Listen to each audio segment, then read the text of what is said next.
Hello everybody, welcome back to the channel. My name is Lornas. Thank you so much for joining and clicking on this video. So today's video is going to be a slightly different one, and it's showing off a collection that I haven't actually shown off in a video yet, which to my surprise, I haven't. So here we are, we're going to do that today. PSP in 2024, is it worth it? Let's find out. Straight off the bat, guys, this console will cost you £50, €50 or $50. It is a very good value for money console, in my opinion. You can pick these up readily available in most countries. It has a very vast library spanning between two systems generations, from the PS2 to the PS3, and the little unlock ability of this thing is second to none. If you know what you're doing and you can do it and watch a YouTube video, these things can be modded to play anything from PS1 to PS2. And when that happens, this thing turns into a world of its own. I personally haven't dabbled in the world of modding one of these, but I'm very intrigued to do so. So if you want to see that, let me know. Leave a like. We are on our way to 1,000 subscribers, so subscribe if you're new. And let's get into the rest of the video. Before we start, I just wanted to say a huge thank you for all of the subscribers I've had recently. I'm nearly at 1,000 subscribers, which is utterly insane. Utterly insane. I never thought I'd even get anywhere close to that. So I just wanted to say a huge thank you. And I appreciate every single one of you joining, clicking, watching my videos, watching the shorts. I hope you enjoy and I hope you stick around. So today's content and collection update is going to be about this little fella right here, the PSP. Yes, I love the PSP. It's one of my favorite handheld consoles of all time. And I just wanted to show my collection and show a little bit of love to the PSP in 2024. And just to share my opinions and thoughts and whether it's worth it in 2024 to collect for or to even use. So yeah, let's crack on, shall we? The PSP itself was released on September the 1st, 2005 in the European PAL territory, 24th of March 2005 in America, and I believe December the 11th in Japan. They always get their stuff earlier than us. Always, no matter what.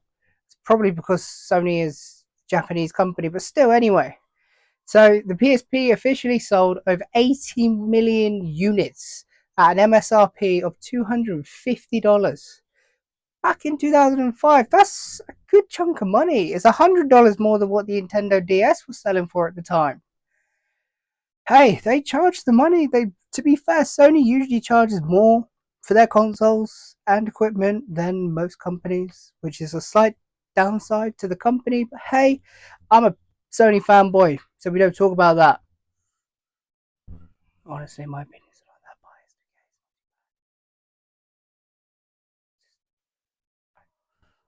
So I just wanted to share my collection and to let you guys know whether I think collecting for the PSP in 2024 is actually worth it. So with the PSP, the most unique design about it takes UMD discs, which are small little discs that go into the disk drive and essentially is the only platform ever to have UMD discs. Correct me if I'm wrong in the comments. That is my thought. I think it's the only platform to actually have UMD. It's can't remember what UMD stands for, so that's very good. Excellent. As you would have seen, it's not Nightmare Before Christmas in that. It's Silent Hill Origins. So I know what my UMD for that is. I'm assuming Nightmare Before Christmas is actually in the console itself. So the best thing with the PSP, as I said, is it takes UMDs. And with the UMD, they released movies. And to be fair, the quality of the movie is just like your DVD of the time. So it's not too bad. It's not anything high quality, full HD or 4K Blu-ray, nothing like that. But for a small 4.3-inch screen, I believe the PSP has, it's pretty good quality. This was one of the biggest pulls, in my opinion, of the time. So you can watch all your movies, TV shows on the go, which is fantastic. In 2024, it's probably not worth, too much to write home about, but I like collecting a few of the UMD videos. Not many. A few of the horror films, Family Guy, because I used to love Family Guy, and The Nightmare Before Christmas, because it's a great Christmas film. Buy it. Okay, buy it. So the UMD disk drive is probably one of the most unique features on the PSP itself. It has the same sort of like generic PlayStation features we've known to love. You've got your Joy-Con, you've got your trackpad over here, and your normal buttons over here. Your power is just there. It comes with memory cards. You can change. I believe they're not proprietary. And as you can see right here, there's the disc tray. Works perfectly. Let's see what's in it, shall we? Yeah, The Nightmare Before Christmas. There you go. I thought it was. The build quality of these are pretty good.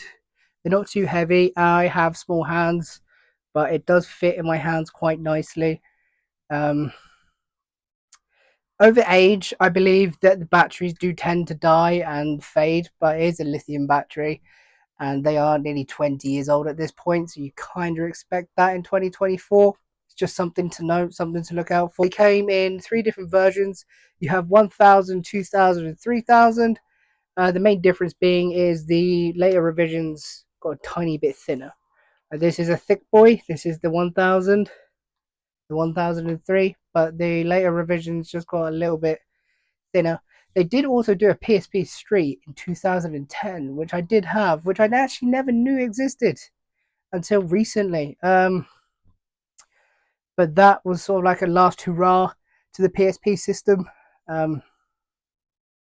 Didn't really do well. They also released the PSP Go, which I've never had an experience with, so I can't actually comment too much on it. I'm 99% sure that you could not put UMD discs or anything like that in it. So, but that's like my only knowledge on the PSP Go system. Never had one, never interacted with one. Just one of those. So yeah, the console itself is pretty nice, pretty robust. The design of it for a 2005 is really good. Like, I do enjoy it a lot. But yeah, that's enough for the console.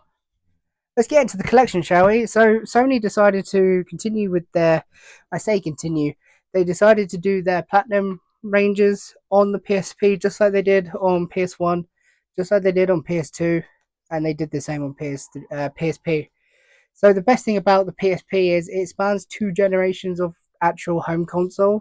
It spans the PS2 and it spans the PS3 library up until about 2000, I want to say 12, 13. I believe like a FIFA 13-ish game is on the console, which is one of the later ones. Maybe 14. Don't quote me on that. But we have some platinums, not too many. We'll just go through them. I'm hoping that this video is not going to be too long. So, Gran Turismo. It's a good game. It's the first one. Not too bad. Ratchet and Clank Size Matters. That's a really good game. If you've never played it, you should probably play it. I'm not going to lie. The Sims 2. Great game. Pursuit Force. Never played it. Don't know much about it. Transformers the game. Medal of Honor Heroes. That was a good game. This one's a really good game on the system. Gangs of London is essentially a getaway game, but on the PSP, and it's a really good game. If you haven't picked it up, I paid at one point £3.50 from CEX.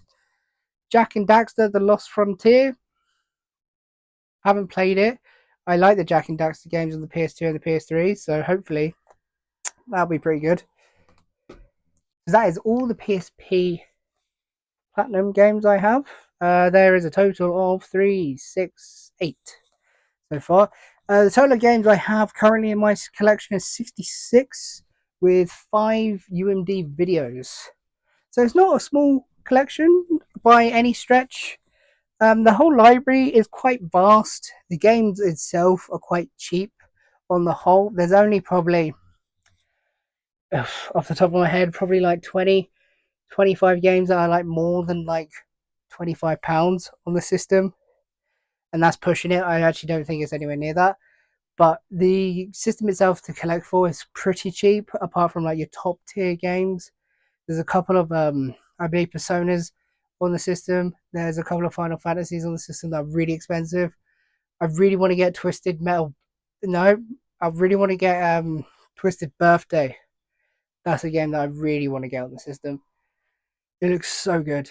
I'm so excited to eventually pick it up at some point. And Shattered Memories. And the only reason I probably get it on the PSP is because I don't have a Wii and I'm not paying 5 times the price on the PS2. It's just not happening. It's a Wii game, so if I was going to probably buy it, I'd probably pick it up on the Wii, even though I've never. No. So, like I said, the library itself is very vast. Um, it does span over 2 generations, which is pretty cool. And the graphics itself on the console still hold up fairly well. I mean, you are only playing on a small 4.3-inch, I believe, screen. So, the clarity in that is a little bit low. The brightness is pretty good. I would say the handheld usability of it is still very good in 2024. Next up, we just have another 6 games. These are pretty much all sports games by the looks of it. I'm actually not even going to go through these. So we have FIFA 10, 07, 06, PGA Tour 06, FIFA 13. There you go, FIFA 13. And Disney Pixar Up. They did a range of PSP essentials. So it's not like your PS3 essentials that everybody tries to get at the minute. And to be honest, the cases are absolutely horrible. I don't like them personally. Let me know, comment your thoughts down below in the comments. Like I said, the library on the PSP is vast. It essentially is the PS2 and the PS3 system, just handheld for the most part. There's a few exclusives. There's a couple of God of Wars on the PSP, Ghost of Sparta, and Chains of Olympus. They're pretty good games. I currently don't own either of them, but I am looking to get them. Next up, we have FIFA 12, Football Manager Handheld, woohoo, 2011. Football Manager Handheld 2008, Pro Evo 2008, Tiger Woods PGA Tour 10. Yeah, some of these games are pretty terrible. Please don't judge me. 90% of it, well, I wouldn't say 90%. A lot of these games came in bundles because I bought a lot of my PSP collection in like 2 or 3 big bundles. And I haven't really added much since. This year alone, I think I've only added 6 games. 6 games and all UMD movies. That's it. And I don't know why. I don't know why I haven't really added too many more games. It's just the way it's gone. It's not really a system I actively search for. And I also find the games are quite, I wouldn't say expensive, but I genuinely don't know why I don't really collect for it compared to like the PS3 or the PS4 or PS2. It just gets left by the wayside, bless it. So I might actually start collecting more for it. I'm not sure. Don't know. Because I do have a vast library of games. But it'd be nice to add a few more, I guess. Next up, we have Brothers in Arms D-Day.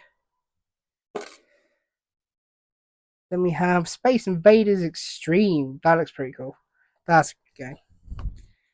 Next up, we have Jackass the game with the case open.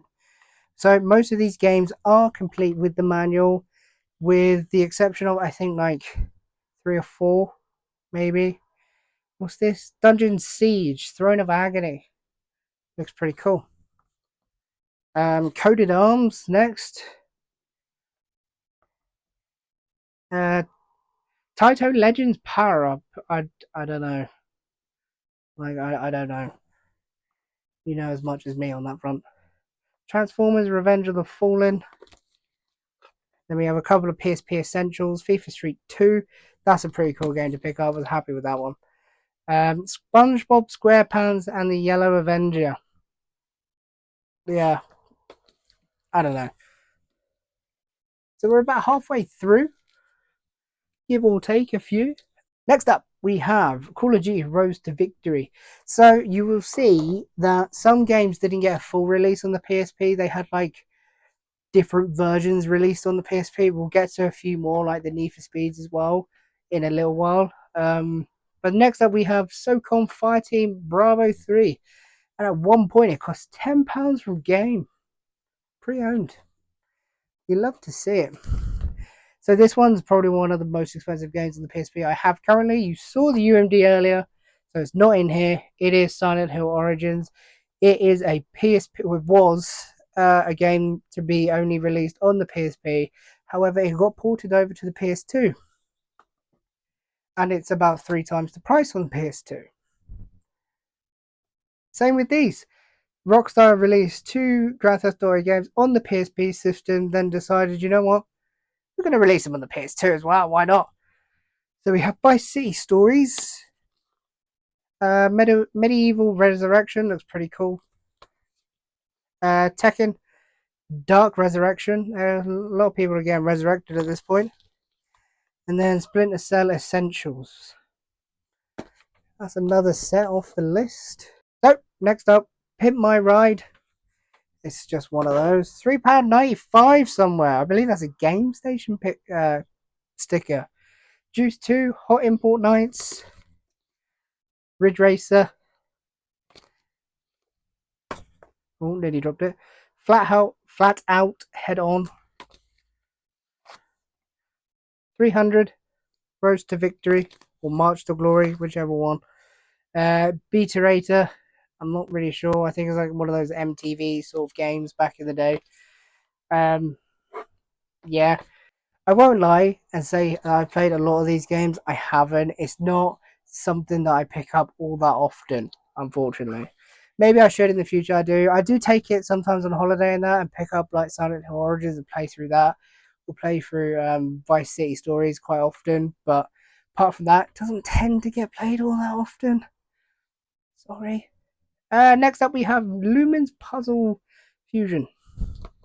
This is a banger. Absolute great game. World Snooker Challenge 2007. I mean, I like snooker, but really? Okay. Siphon Filter Logan Shadow. That's meant to be a very good game.